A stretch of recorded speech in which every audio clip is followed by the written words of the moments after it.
ಮಳೆ ಬಂದು ಗುಡುಗು ಮಿಂಚು ಶುರುವಾಯಿತು ಅಂದರೆ ಸಾಕು, ಮನೆಯಲ್ಲಿ ಫೋನ್ ಇಡು ಸಿಡಿಲು ಹೊಡೆಯುತ್ತೆ ಅಂತ ಬೈಯೋದನ್ನ ಕೇಳಿರ್ತೀರ. ಮೊಬೈಲ್ ಫೋನ್ ಸಿಡಿಲನ್ನ ತನ್ನತ್ತ ಎಳೆದುಕೊಳ್ಳುತ್ತೆ ಅನ್ನೋ ನಂಬಿಕೆ ಎಲ್ಲರಲ್ಲಿದೆ. ಆದರೆ ಇದು ಸಂಪೂರ್ಣ ಸುಳ್ಳು.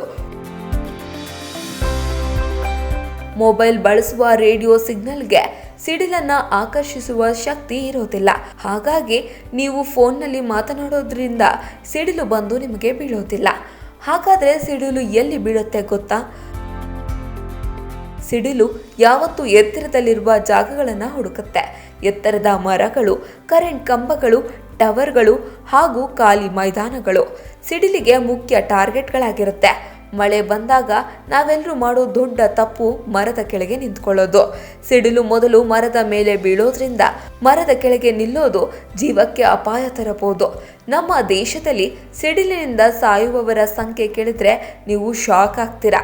ವರದಿಗಳ ಪ್ರಕಾರ ವರ್ಷಕ್ಕೆ ಸುಮಾರು 2590ಕ್ಕೂ ಹೆಚ್ಚು ಜನ ಸಿಡಿಲು ಬಡಿದು ತೀರಿಕೊಂಡಿದ್ದಾರೆ.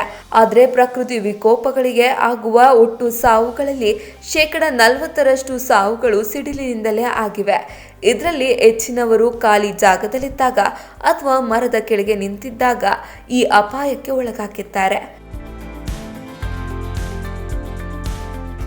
ಹಾಗಾದ್ರೆ ಮಳೆ ಬರುವಾಗ ಏನ್ ಮಾಡಬೇಕು? ತುರ್ತು ಕೆಲಸ ಇದ್ರೆ ಖಂಡಿತ ಫೋನ್ನಲ್ಲಿ ಮಾತಾಡ್ಬೋದು. ಆದರೆ ಯಾವುದೇ ಕಾರಣಕ್ಕೂ ಖಾಲಿ ಜಾಗಗಳಲ್ಲಿ ಅಥವಾ ಮೈದಾನ ಅಥವಾ ಮರದ ಕೆಳಗೆ ನಿಂತು ಮಾತನಾಡಬಾರ್ದು. ಮಳೆ ಮತ್ತು ಮಿಂಚು ಬಂದಾಗ ಗಟ್ಟಿಯಾದ ಮನೆ ಅಥವಾ ಬಿಲ್ಡಿಂಗ್ ಒಳಗಡೆ ಇರೋದು ಸುರಕ್ಷಿತ.